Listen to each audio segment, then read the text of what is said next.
Hello everyone, welcome to SP Hindi Sahitya. Finally मैं आप लोगों के लिए एक गुड न्यूज़ लेकर आई हूँ। आप लोग बहुत परेशान हो रहे थे कि मैम रिजल्ट कब तक आएगा, आंसर की कब तक आएगी, कब तक फाइनल आंसर की आएगी। सारे बात के ऊपर बैक टू बैक हम लोग बातें करेंगे। आपको कोई भी डाउट रहता है तो आप हमें कमेंट सेक्शन में ज़रूर बताइएगा, मैं उसका आंसर ज़रूर दूंगी कमेंट बॉक्स में ही। यदि आप चैनल पे नए हैं, चैनल को सब्सक्राइब करिए। वीडियो आपको पसंद आए तो वीडियो को लाइक करिए, क्योंकि ऐसी नोटिफिकेशन मैं लेकर आया करती हूँ। और इसके बाद रही बात हमारे क्लासेस की, तो मेरा कुछ हेल्थ इशू है, इसलिए हम 3 फरवरी से कंटिन्यू अपनी क्लासेस करेंगे हिंदी पेपर 2 के ऊपर। ओके, तो चलते हैं आज के टॉपिक पर आगे। यदि आप चाहते हैं कि आपसे कोई भी न्यूज़ हो या फिर कोई भी क्लासेस हो मिस ना हो, तो हमारे चैनल को सब्सक्राइब ज़रूर कर लीजिएगा, क्योंकि आपके लिए एक छोटी सी न्यूज़, छोटी सी हेल्प के लिए बहुत मेहनत लगती है। ओके, तो आज का जो भी न्यूज़ मैं आप लोगों के लिए लाती हूँ वो एकदम सटीक और सही लेकर आती हूँ। कोई भी फेक नहीं रहता है या कोई भी फ्रॉड नहीं, बिल्कुल एकदम क्लियरली सब कुछ आप लोगों को मैं बताती हूँ। तो ऐसे ही न्यूज़ के लिए आप हमसे जुड़े रहिए। क्लास में नया है तो चैनल को सब्सक्राइब कर दीजिए। यदि वीडियो अच्छी लगी तो वीडियो को लाइक कर दीजिए। ओके, चलते हैं आगे। आयोग जो हर बार करता है कि एग्ज़ाम के बाद वो हमें बताते हैं कि कितने बच्चों ने फॉर्म फिलअप किया था और कितनों ने एग्ज़ाम दिया, कितनों ने नहीं दिया। तो मैंने अपने अगले वीडियो में मैंने आपको बता दिया था कि कुल 8.5 लाख लोगों ने फॉर्म फिलअप किया था, और जिसमें से 6.5 लाख स्टूडेंट ने एग्ज़ाम को दिया है। ओके, 3 दिन के बाद उन्होंने फाइनली बता दिया कि उन्होंने जहाँ पे भी एग्ज़ाम लिया था वहाँ पे उन्होंने शांतिपूर्वक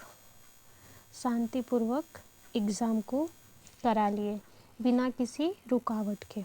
ओके, अब सबसे बड़ा सवाल उठता है कि हमारा आंसर की कब तक आएगा, फाइनल आंसर की कब तक आएगा, और रिजल्ट, सबसे बड़ी बात कि हमारा रिजल्ट कब तक आएगा। तो आपको बता दें कि 10 फरवरी तक हमारी आंसर की आएगी। उसके बाद कम से कम 15 से 20 फरवरी तक हमारी फाइनल आंसर की आएगी। उसके बाद रिजल्ट हमारा फरवरी के लास्ट वीक में आने के चांसेस हैं, क्योंकि सभी को टेंशन है एग्ज़ाम के बाद, क्योंकि हमारे एग्ज़ाम 16 जनवरी को ही ख़त्म होने वाले थे। लेकिन फिर से उन्होंने, एनटीए तो हर बार यही करता है कि कभी भी अपने फाइनली डेट पे वो एग्ज़ाम नहीं करा पाता है, थोड़ा से आगे पीछे उसको करना पड़ता है।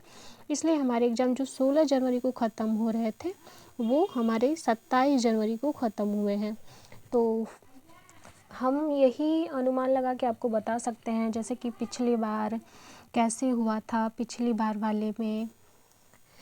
बार जैसे कि एग्ज़ाम ख़त्म होने के कितने दिन बाद आंसर की आया था और कितने दिन बाद रिजल्ट आया था, फाइनल आंसर की कितने दिन के बाद, उसी के अनुमान पे हम बता सकते हैं आपको। तो इसलिए 10 फरवरी तक हमारा आंसर की, उसके बाद फरवरी के लास्ट वीक में हमारे रिजल्ट आने के चांसेस हैं। ओके, आई होप आप सभी लोगों को ये सूचना अच्छी लगी होगी, क्योंकि आयोग को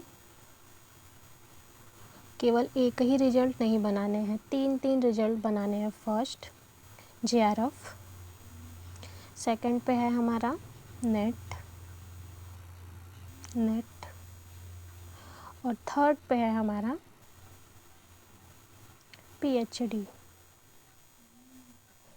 क्योंकि ये तीन कैटेगरी के रिजल्ट उसे बनाने हैं।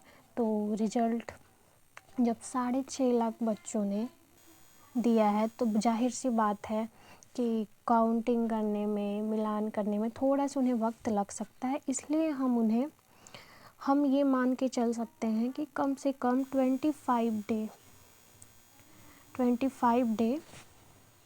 या 20 डे ही मान लीजिए, 20 डे के बाद ही हमारे रिजल्ट आएंगे, तभी हमारा रिजल्ट आएगा।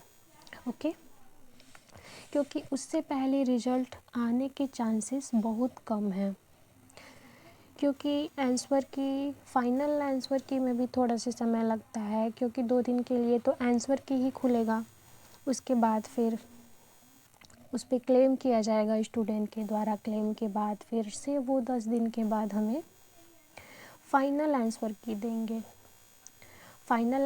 देंगे, उसके बाद फिर हमें रिजल्ट कहीं देखने को मिलेंगे। इसलिए मैं कह रही हूँ कि जब भी रिजल्ट आएगा तो 20 फरवरी के बाद ही आएगा, उससे पहले रिजल्ट आने के कोई भी चांसेस नहीं हैं। तो आप उससे पहले अपने तैयारियों में जुट जाइए मेरे साथ, SP हिंदी साहित्य चैनल के साथ। चैनल को सब्सक्राइब कर लीजिए, क्योंकि 3 तारीख से फिर बैक टू बैक हमारी क्लासेस स्टार्ट हो जाएंगी चैनल के ऊपर। ओके, जो बच्चे हमारे पहले से क्लासेस कर रहे हैं, जो देखे हैं या फिर जो नहीं देखे हैं वो देख लेंगे। मैंने प्लेलिस्ट बना दी है। प्लेलिस्ट में जाके हिंदी साहित्य का इतिहास मैंने थोड़ा ही पढ़ाया है, हिंदी साहित्य के इतिहास में अभी हिंदी साहित्य का इतिहास बहुत बाकी है। भाषा विज्ञान मैंने आपको कंप्लीट करवा दिया है। तो जा कर के प्लेलिस्ट में आप भाषा विज्ञान की क्लास को कंप्लीट कर लीजिए, क्योंकि जितने भी प्रश्न आते हैं हमारे भाषा विज्ञान से वहीं से पूछे जाते हैं। जो कंटेंट वाली क्लास है, कंटेंट वाली क्लास को आप ज़रूर देख लीजिएगा। प्रश्न वाले, हालांकि मैं प्रश्न आगे भी करवाऊंगी, लेकिन जो कंटेंट वाली क्लास है उसको आप ज़रूर देख लीजिएगा, उसे भूलिएगा नहीं। ओके, मिलते हैं अब आपसे आगे अगली क्लास में, या फिर उससे पहले आंसर की आने का कोई भी सूचना रहता है, कोई भी ऐसी नोटिफिकेशन आती है तो मैं आप लोगों तक सूचना ज़रूर पहुंचाऊंगी। तब तक के लिए bye bye, take care, thank you so much everyone. Channel पे नए हैं तो चैनल को सब्सक्राइब कर लीजिए।